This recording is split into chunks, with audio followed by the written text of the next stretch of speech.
What's going on, everybody, and welcome back. So in this video, I'm creating a custom crucible steel, and I'm going to take you through my process.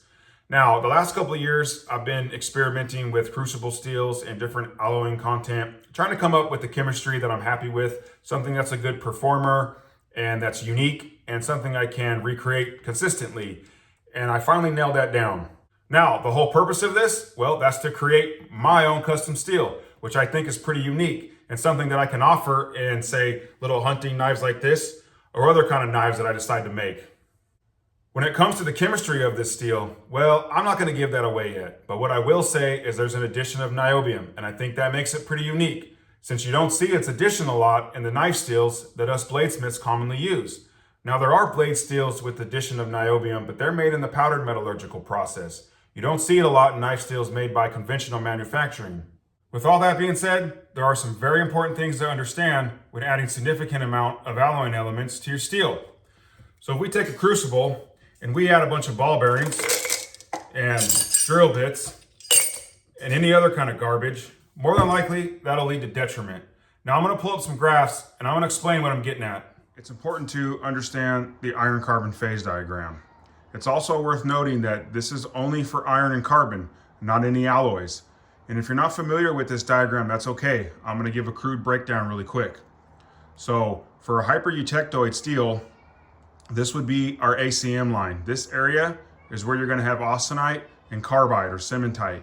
Here is your area of pure austenite. This line here, this is your eutectic point of your carbon content.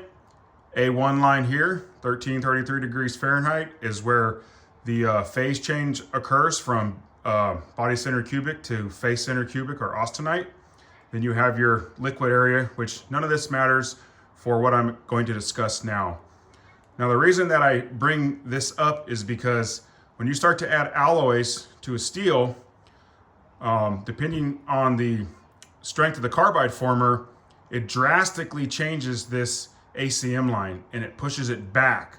It also changes your eutectic point of your carbon content.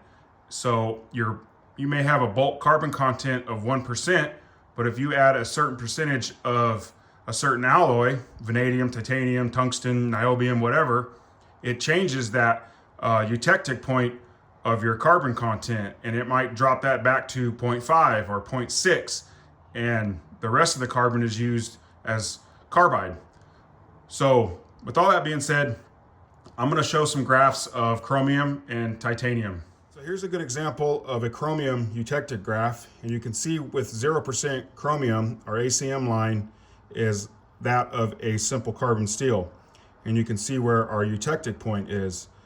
And you can see as chromium percentage starts to go up, how that ACM line is shifted back, same with the eutectic point. So with 5% chromium, our eutectic point of carbon content is about 0.5%. And you can see as the chromium content starts to go up, the ACM line starts to shift back even further. So here's a titanium diagram. And this is a really good example because titanium is a very strong carbide former. And you can see how just a small amount really changes things. 0.30% pushes our eutectic point back to roughly 0.5% carbon. Another really good example here is carbon content and titanium content. So if you add 0.30% titanium and you're at 1.4% carbon, this steel will not be austenitic. So that's what I mean by just adding random things into your crucible. It's probably just going to be a detriment.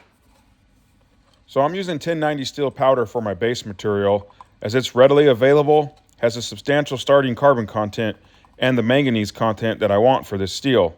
And since these large containers of steel powder don't come with a scoop, I like to use the scoops that come in a bag of protein powder as they work great. I finished loading the crucible off camera, and one important factor I found to ensure the dissolution of ferro alloys, especially ferro niobium, is to ensure it's broken down into pieces no larger than the size of a matchstick head for these small-scale crucible steel melts. Even in conventional manufacturing, the lump size is important, although in the illustrations I've included, the ferro alloy lumps, in this case ferro niobium, are added to a 3,000 degree melt in the secondary steelmaking process, which seems to be a common method in industry. There are other methods like CASOB, but no need to get into all of that. Too small, and they risk entrapment into the slag or exhausted. Too large, and velocity becomes a factor as lumps fall and congregate at the bottom of the ladle. Even though the processes they use in industry are completely different from the small-scale crucible process that I use, understanding how things are done in industry can possibly give an idea to aid in my process. So what are ferro alloys? Well, they are simply an alloy of iron, and they're used in the steel industry to create a multitude of different steel compositions. I've shown a few in lump form, but they are also made into powders and briquettes. Now, there are various different processes used to make ferro alloys, such as the submerged arc furnace, induction heating, and the aluminothermic reaction process. Now, niobium is primarily obtained from the pyrochlore mineral, but is also found in columbite minerals.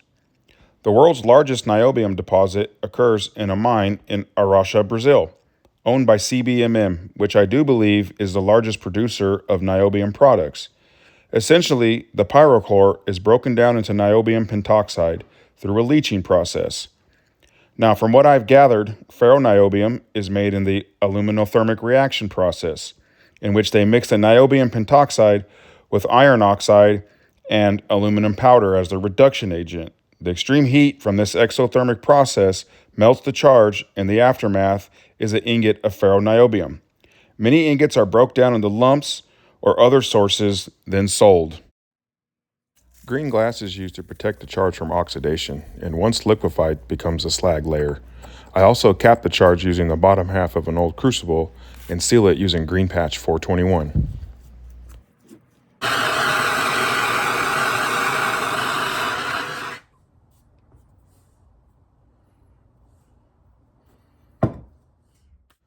Recently, I've been keeping a journal of every melt. I record the charge material weight, time to target temp, melt time, degas time, and temp. I even record the date, time, and ambient temperature. So typically my furnace reaches a target temp of 2900 degrees Fahrenheit in about 40 to 50 minutes, and a runtime at melt temp of an hour, followed by a 15-minute degas. Now, in the past, I had issues with complete dissolution of ferroniobium in the melt, and I suspect there were a multitude of components I was executing incorrectly. I believe it was a combination of not running hot enough and using larger pieces of ferroniobium. It's clearly visible in this failed bar, a unmelted lump. So to augment this dilemma, I simply ran my melts dead on at 2900 degrees plus or minus 10 degrees, and simply broke the lumps up smaller. Another important step in the melt is a degas cycle. Gases like carbon monoxide, carbon dioxide are byproducts of carbon reacting with oxides that were present in the starting material. These gases have a high solubility in liquid metal, especially at higher melt temps, but the opposite in solid material. Too much gas dissolved in liquid steel will bubble out vigorously during solidification, creating cavities and internal porosity in the ingot, which I have experienced myself, especially in larger ingots. I like to slowly lower the temp to around 2740 degrees Fahrenheit plus for 15 to 20 minutes to ensure these gases can escape. Something else to keep in mind when reusing crucibles is the inside erodes away after a few melts and can actually trap gases, makes it harder for them to escape. Also, I only recommend using a high-quality crucible such as Salamander Super Crucibles made by Morgan Ceramics. Now, in industry, they use various methods to kill the steel by adding deoxidizers such as aluminum, calcium, and others to remove these gases, as well as nitrogen, hydrogen, sulfur, and phosphorus. Some processes are known as vacuum degassing, and other illustrations I've added.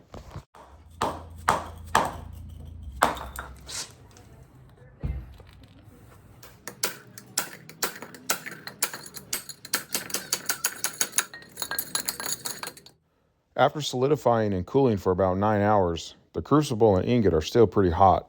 Honestly, the best part of this whole process is breaking the glass and seeing the results. In this case, a nice 5-pound ingot.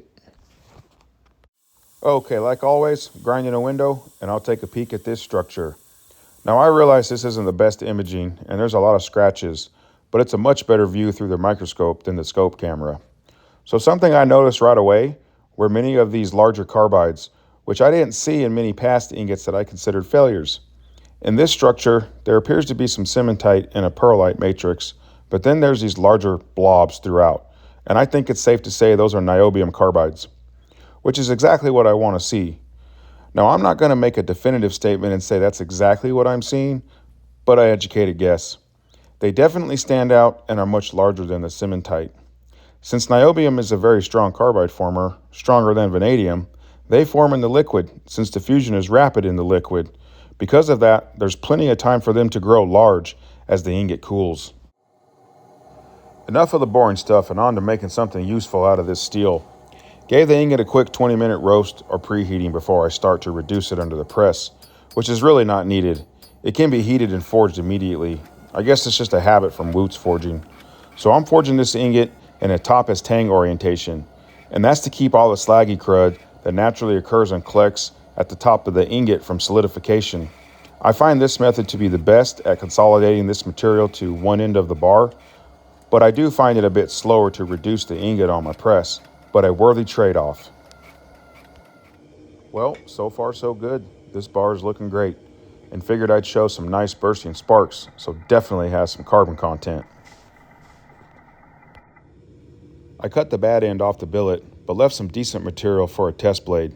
Looks pretty clean from here, so hopefully any bad material will at least end up on the tang.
If you look closely at the bottom area of the bar, you see some of the bad material, as well as in the center, and I did cut some off the end, so hopefully not too much ends up on the tang.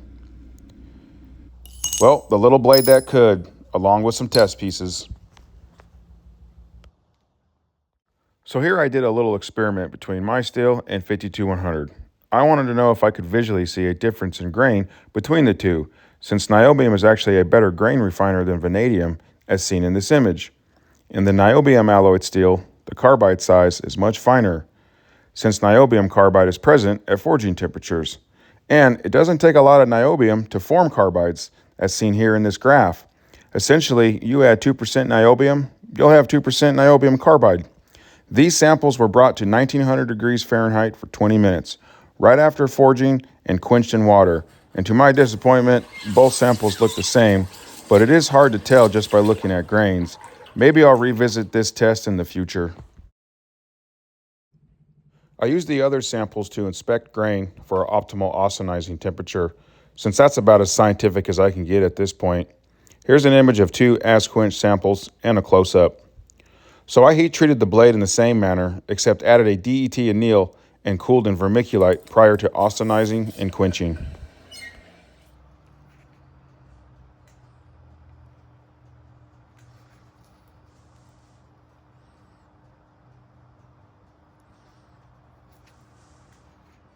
All right, well, quench was a success. No warps, no cracks.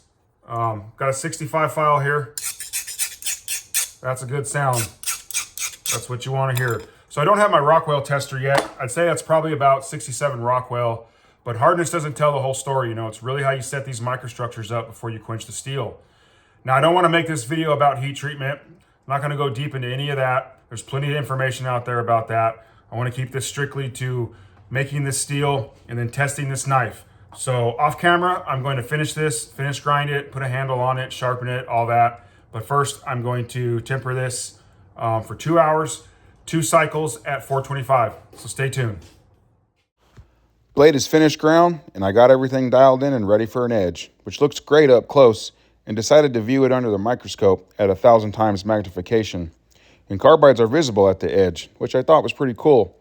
I think it's safe to say the smaller white dots are cementite, and the larger blobs are possibly niobium carbide. It also appears to be some compound from stropion on the edge, so don't want to mistake that for carbide.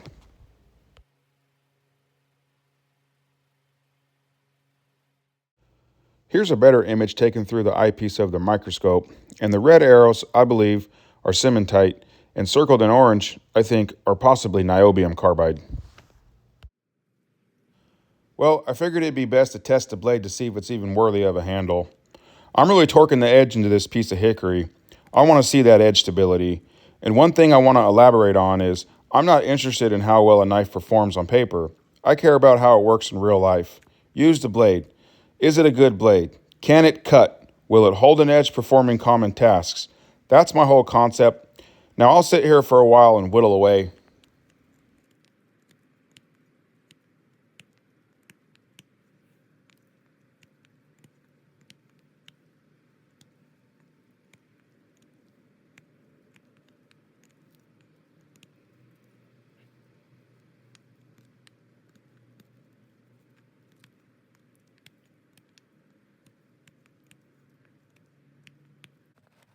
Now on to cutting up cardboard. Hopefully those niobium carbides really aid in the edge retention of this steel. All in all, you may ask, why use niobium? Well, as I stated, it's a strong carbide former, excellent grain refiner, and you don't need to add much volume for weight percent. Niobium carbide is amongst the hardest, right under vanadium carbide.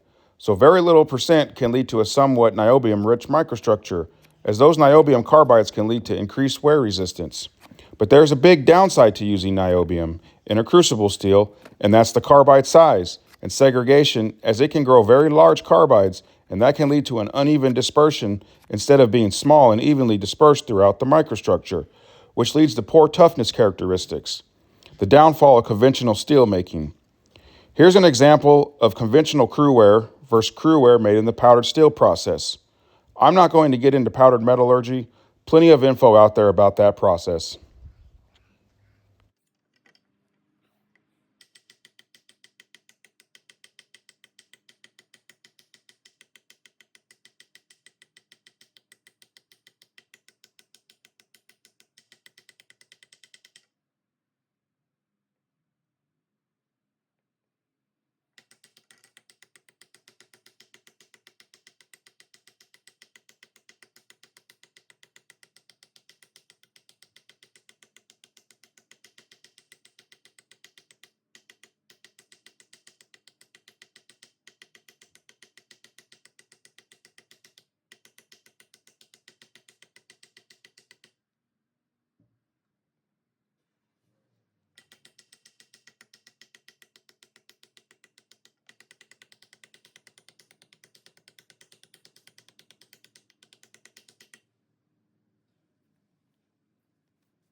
At this point, the edge is definitely losing cutting ability, so I'm going to look at it up close, and I'm happy to see no chipping after hacking into that antler. The scuff marks are clearly visible, but from what little I've seen, the steel seems to have pretty good edge stability, and I'm pretty happy with it. After the next few knives I make, I think I'll definitely invest in paying a lab to analyze it. All of this is quite the process, and I do enjoy it. It's pretty fun. It's a lot like experimenting with mystery steel and finding what works best, except you make the steel and the chemistry doesn't exist.